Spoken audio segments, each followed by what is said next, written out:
आज के इस वीडियो में हम ये देखेंगे कि एक एलआर सर्किट के थ्रू जो है एक कैपेसिटर किस तरह से डिस्चार्ज होता है। तो उसके लिए यहां पर ये रहा सर्किट। इस सर्किट में देखिए यहां पर ये एक रेजिस्टेंस है R और यहां पर ये एक इंडक्टेंस है L और यहां पर देखिए ये एक कैपेसिटर है जिसका कि कैपेसिटेंस हम मान रहे हैं वो है यहां पर C और यहां पर ये एक जो है बैटरी है जिसका कि टर्मिनल पोटेंशियल डिफरेंस हमने मान लिया कि वो है यहां पर E और यहां पर ये एक स्विच लगा हुआ है। तो हम सबसे पहले क्या करेंगे कि सबसे पहले यहां पर ये जो स्विच है इसे हम यहां पर जोड़ देंगे इस बैटरी के साथ। तो हमने यहां से जो है इस स्विच को जोड़ दिया है बैटरी के साथ। तो जैसे हम यहां पर इस बैटरी के साथ जोड़ेंगे वैसे ही देखिए इस सर्किट में यहां पर जो है करंट कुछ ऐसे यहां पर फ्लो करेगा।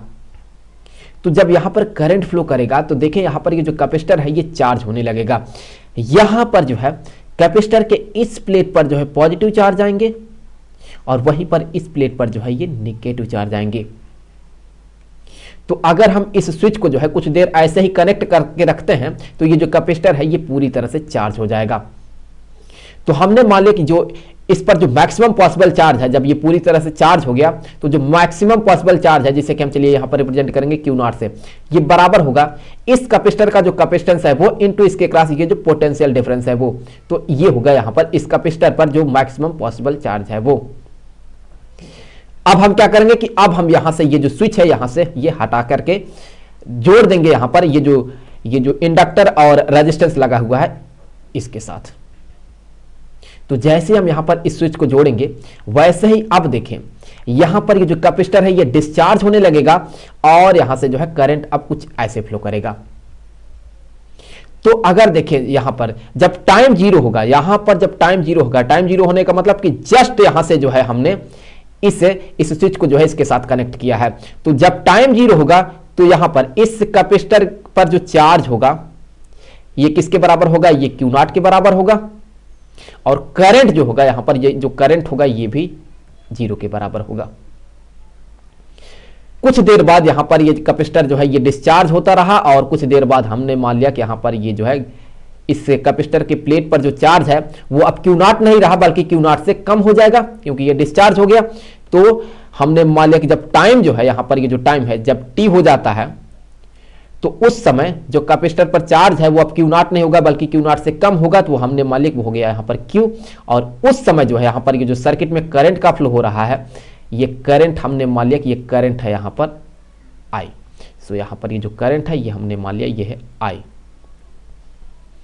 तो अभी इस समय अगर आप देखें तो यहां पर ये जो रेजिस्टेंस है इसके क्रॉस ये जो पोटेंशियल डिफरेंस होगा ये क्या होगा, यहां पर ये जो रेजिस्टेंस है इसमें जो करंट का फ्लो हो रहा है वो इनटू इसका जो रेजिस्टेंस है वो। तो इतना पोटेंशियल ड्रॉप जो होगा यहां पर इसके रेजिस्टेंस के क्रॉस होगा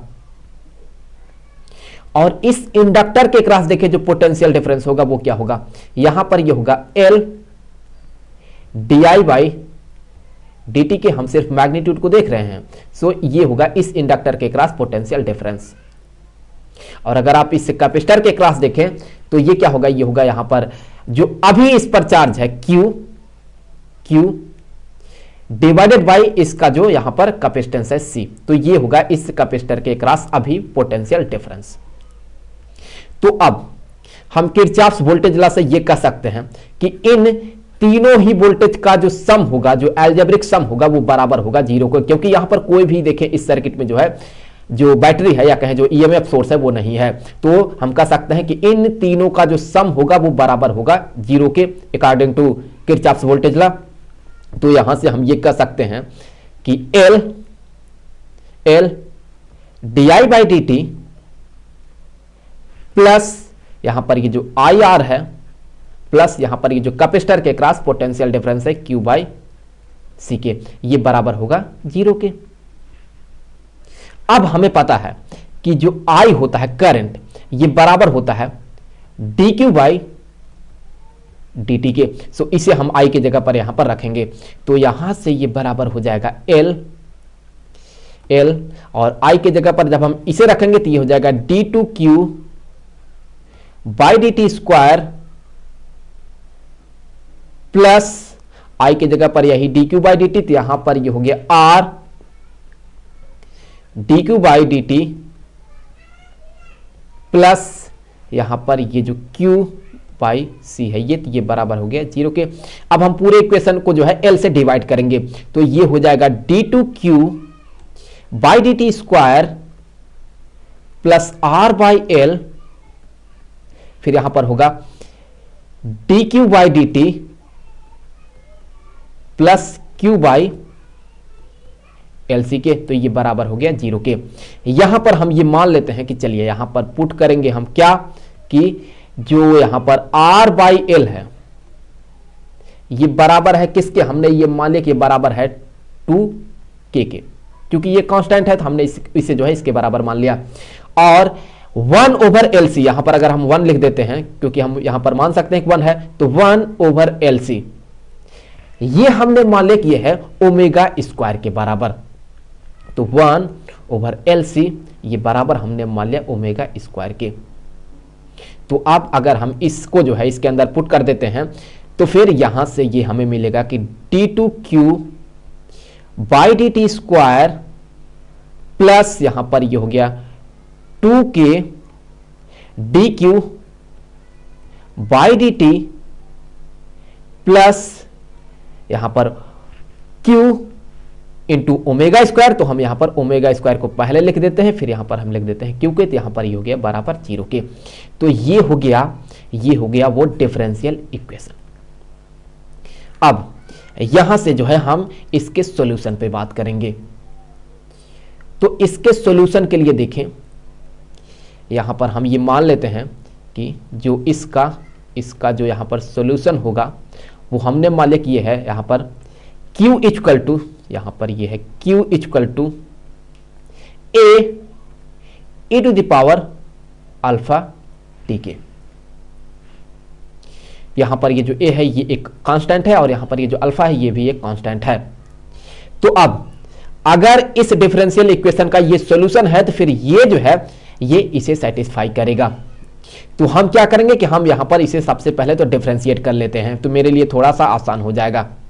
तो यहां से ये हो गया, यहां से ये हो जाएगा dQ बाई dt, हम यहां पर t के रेस्पेक्ट में डिफरेंशिएट करें तो ये बराबर होगा A alpha e to the power alpha t के, और फिर यहां पर होगा d2Q by d t square equal to A alpha square e to the power alpha t के। अब हम क्या करेंगे कि अब हम जो है इस वैल्यू को यहां पर इसके अंदर रखेंगे। तो देखें यहां पर ये जो इक्वेशन है ये किस में कन्वर्ट होगा, तो यहां से हमें ये मिलेगा कि ये जो है ये बराबर हो जाएगा A alpha square e to the power alpha t plus 2K, यहां पर dQ बाई dt की जगह पर हम इसे लिखेंगे तो ये हो गया 2K A alpha e to the power alpha t के प्लस ओमेगा स्क्वायर, और Q के जगह पर जो है हम इसे लिखेंगे तो यहां पर ये हो गया A e to the power alpha t के, तो यहां पर ये बराबर हो गया 0 के। अब यहां से देखिए हम A e to the power alpha t को कॉमन आउट कर सकते हैं, तो यहां से हमने कर लिया इसे common out. A e to the power alpha t को हमने जब कॉमन आउट कर लिया तो हमें क्या मिलेगा, यहां पर हमें ये मिलेगा कि होगा अल्फा स्क्वायर प्लस यहां पर होगा 2K अल्फा प्लस यहां पर ये होगा ओमेगा स्क्वायर के। सो यहां से ये बराबर हो गया 0 के। अब यहां पर देखें ये जो इक्वेशन है ये इसका और इसका जो प्रोडक्ट है वो बराबर है 0 के। इसका मतलब क्या है, इसका मतलब यह है कि या तो ये 0 होगा या फिर ये 0 होगा या फिर दोनों 0 होगा, लेकिन ये तो 0 नहीं हो सकता ना, क्योंकि हमने माना है कि ये बराबर है यहां पर Q के, तो 0 किसे होना होगा, 0 जो है यहां पर इसे होना होगा। तो यहां से हम ये कह सकते हैं कि यहां पर जो है यहीं से इसे कॉपी कर लेते हैं। सो यहां से ये बराबर हो गया किसके, यहां से ये बराबर हो गया है, ये बराबर हो गया है यहां पर 0 के।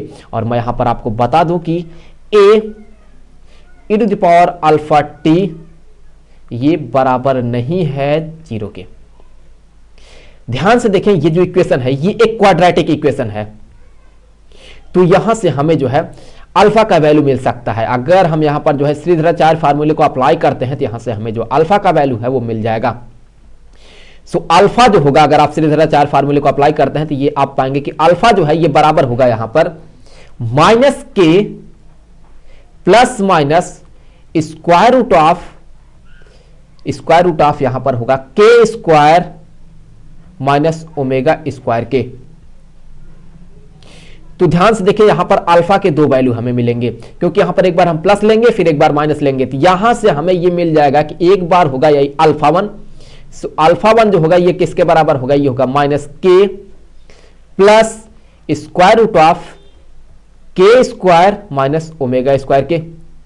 और जो अल्फा टू होगा ये किसके बराबर होगा, ये बराबर होगा यहां पर minus k minus square root of यहां पर के स्क्वायर माइनस ओमेगा स्क्वायर के। तो यहां पर हमें जो है दो वैल्यू मिल गया। तो अब यहां से जो है हम ये कह सकते हैं कि ये जो है ये बराबर हो जाएगा, यहां से ये बराबर हो जाएगा, हम ये कह सकते हैं कि ये बराबर होगा जो Q है, यहां पर ये जो Q है ये बराबर होगा A1 e to the power alpha 1t, क्योंकि दो वैल्यू है अल्फा का, plus A2 e to the power alpha 2t के। यहां पर ये A1 और A2 जो है ये भी एक कांस्टेंट है जो कि इनिशियल कंडीशन को रिप्रेजेंट करता है। हम आगे चल के इस पर बात करेंगे। तो अब यहां पर हम वैल्यू को रखते हैं, तो Q जो है ये बराबर हो जाएगा A1 e to the power alpha 1 के जगह पर हम इसे रखेंगे। सो यहां से ये हो गया ब्रैकेट में सबसे पहले लिख लेंगे हम minus k plus square root of k square minus omega square, और फिर यहां पर ब्रैकेट के बाहर ये जो टी है ये plus A2 e to the power alpha के जगह पर हम लिखेंगे, माफ कीजिएगा अल्फा 2 की जगह पर हम लिखेंगे इसे, तो ये हो गया minus k minus square root of k square minus omega square के। सो ब्रैकेट के बाहर यहां पर ये रहा टी। अब यहां पर ये हमें मिल गया इक्वेशन। अब यहां पर हम अप्लाई करेंगे इनिशियल कंडीशन को, और किसी तरह से जो है हम यहां पर A1 और A2 के वैल्यू को पता करेंगे और फिर हम उसी वैल्यू को यहां पर रखेंगे A1 के जगह पर और फिर A2 के जगह पर। तो A1 और A2 के वैल्यू को पता करने के लिए सबसे पहले हम यहां पर अप्लाई करेंगे जो बाउंड्री कंडीशन है, दैट मीन जो इनिशियल कंडीशन है वो। तो हमने ये मान लिया कि जब टाइम जो है, जब टाइम यहां पर 0 होगा तो जो कैपेसिटर पर चार्ज है, हमने बात किया है कि ये किसके बराबर है, ये है Q0 के। तो अगर मैं इस t के जगह पर 0 रख देता हूं तो ये क्या हो जाएगा, ये हो जाएगा e टू द पावर 0 और इसका वैल्यू क्या होगा ये 1। सिमिलरली ये जो है ये भी हो जाएगा 1 के बराबर। तो हमें क्या मिलेगा, यहां से हमें ये मिलेगा कि ये जो Q की जगह पर जब हम Q0 रखेंगे तो ये हो जाएगा Q0 equal to A1 plus A2 के। तो यहां से ये हो गया, यहां से ये हो गया Q0 equal to A1 plus A2 के। तो ये जो है हमें मिल गया एक इक्वेशन। तो अब हमें यहां पर एक और इक्वेशन बनाना है, तो उसके लिए हम क्या करेंगे कि उसके लिए जो है हम इसे डिफरेंशिएट कर देंगे, तो हमें जो करंट है वो मिल जाएगा और उसमें जो है हम जो इनिशियल कंडीशन है वो अप्लाई कर देंगे। तो चलिए इसे डिफरेंशिएट किया जाए। तो यहां से ये जो है ये जो करंट होगा I, ये बराबर हो जाएगा dq बाई dt के, और ये बराबर हो जाएगा यहां पर A1 और फिर यहां पर होगा ब्रैकेट में minus k plus square root of k square minus omega square के, और फिर यहां पर होगा e to the power minus k plus square root of k square minus omega square, और फिर यहां पर ब्रैकेट के बाहर ये जो t है ये तो रहा इसका डिफरेंशिएशन। हम अब इसे डिफरेंशिएट करेंगे तो ये हो गया प्लस A2 और फिर यहां पर होगा minus k minus square root of bracket में k square minus omega square, और फिर यहां पर ब्रैकेट बंद, और फिर यहां पर होगा e to the power minus k और फिर minus square root of k square minus omega square, और फिर यहां पर ब्रैकेट के बाहर ये जो t है ये। तो यहां पर हमने जो है इसे डिफरेंशिएट कर लिया। अब देखिए आप, जब यहां पर टाइम जो है टाइम 0 होगा, चलिए यहां पर लिख लेते हैं, जब यहां पर टाइम 0 है तो उस समय जो करंट है वो देखिए 0 है, हमने बात किया है शुरुआत में। तो अगर ऐसा है तो फिर देखिए यहां से ये इक्वेशन किस में कन्वर्ट होगा। तो यहां पर जो है, यहां पर ये टर्म तो 0 हो गया लेफ्ट साइड वाला, तो फिर ये हो गया 0 इक्वल टू, यहां पर अगर हम t की जगह पर 0 रख देते हैं तो फिर ये जो टर्म होगा ये पूरा का पूरा क्या बन जाएगा, 1 बन जाएगा। सिमिलरली यहां पर ये जो टर्म है ये भी 1 बन जाएगा।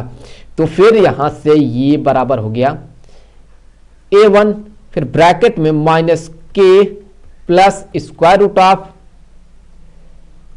के स्क्वायर माइनस ओमेगा स्क्वायर के, फिर प्लस a2, फिर यहां पर ब्रैकेट में minus k minus square root of ये होगा के स्क्वायर माइनस ओमेगा स्क्वायर के। तो यहां से हम क्या करेंगे कि हम a1 को जो है इसके अंदर मल्टीप्लाई करेंगे और a2 को भी इसके अंदर मल्टीप्लाई करेंगे, और फिर हम माइनस k को जो है यहां से कॉमन आउट कर लेंगे।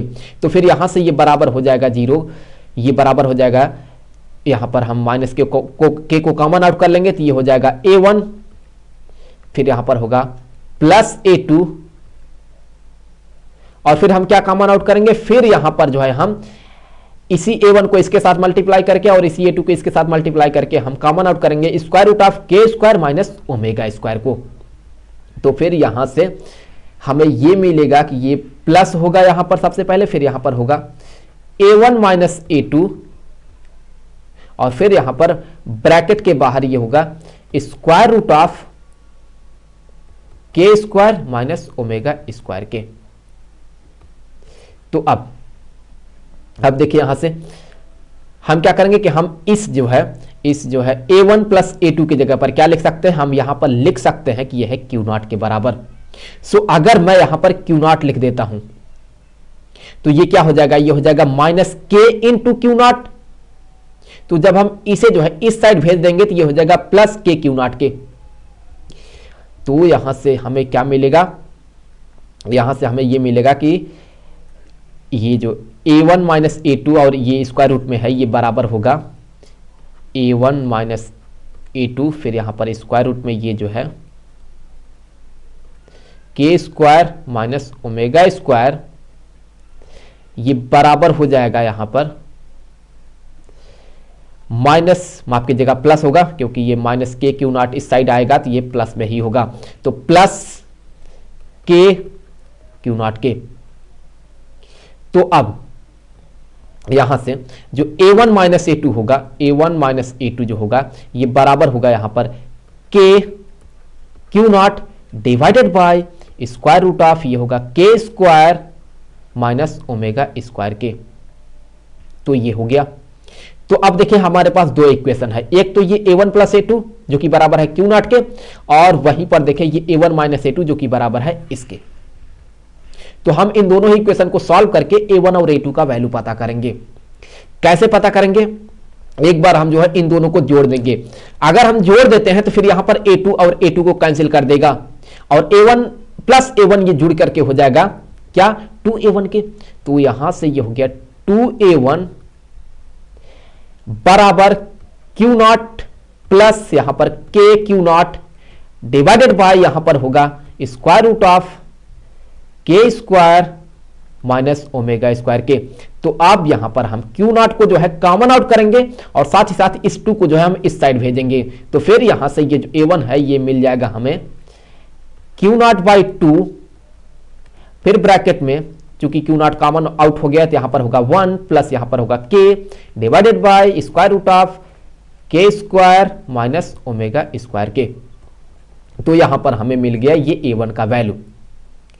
अब अगर हम जो है इसमें से जो है इसे घटा देते हैं तो फिर अब जो है a1 और a1 कैंसिल होगा और a2 और a2 जुड़ जाएगा, तो फिर यहां पर जो है ये हो जाएगा 2a2 के।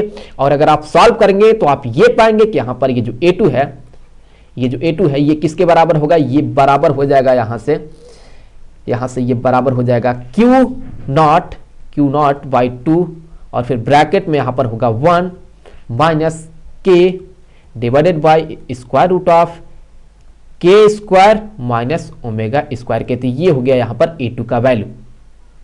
अब हम A1 और A2 के वैल्यू को जो है कहां पर रखेंगे, हम जो है इस वैल्यू को यहां पर इस इक्वेशन में रखेंगे। तो एक बार मैं यहीं से जो है इस इक्वेशन को कॉपी करके जो है वहां पर लाता हूं।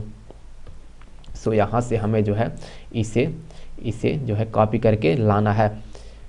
तो यहां से हम इसे कर लेते हैं कॉपी और फिर यहां पर जो है ला करके रख देते हैं और यहीं पर जो है हम वैल्यू को रखने वाले हैं। तो यहां पर जो है ये स्क्वायर रूट में है। अब यहां पर ये जो Q है ये देखिए किसके बराबर होगा, यहां पर ये जो Q है ये बराबर होगा A1 के जगह पर हम इसे लिखेंगे तो ये हो गया Q0 बाई 2 और फिर ब्रैकेट में ये होगा 1 प्लस यहां पर होगा K divided by square root of k square minus omega square के। तो ये हो गया यहां पर A1 का वैल्यू और फिर उसके आगे ये जो टर्म है इसे लिख लेंगे जो कि है यहां पर e to the power minus k plus square root of k square minus omega square के। और फिर यहां पर जो है यहां पर ये जो है ये है t और फिर यहां पर जो है ये होगा प्लस A2 के जगह पर जो है हम इसे लिखेंगे तो ये क्या है, ये है Q0 बाई 2 फिर ब्रैकेट में ये होगा यहां पर 1 माइनस यहां पर होगा K divided by square root of k square minus omega square के। और फिर यहां पर ये जो है ये वाला टर्म इसे लिख लेते हैं तो ये हो गया यहां पर e to the power minus k minus square root of k square minus omega square और फिर यहां पर जो है ये ब्रैकेट के बाहर ये जो t है ये। तो ये मिल गया हमें वो जनरल सॉल्यूशन। तो जब टाइम t है तो जो कैपेसिटर पर चार्ज है Q उसके लिए ये इक्वेशन। तो आगे जो है हम 3 यहां से केस कंसीडर करेंगे, वो हम अगले वीडियो में बात करेंगे और उन पर जो है हम डिस्कस करेंगे। तो चलिए इस वीडियो को यहीं पर खत्म किया जाए और मिलते हैं आपसे अगले वीडियो में।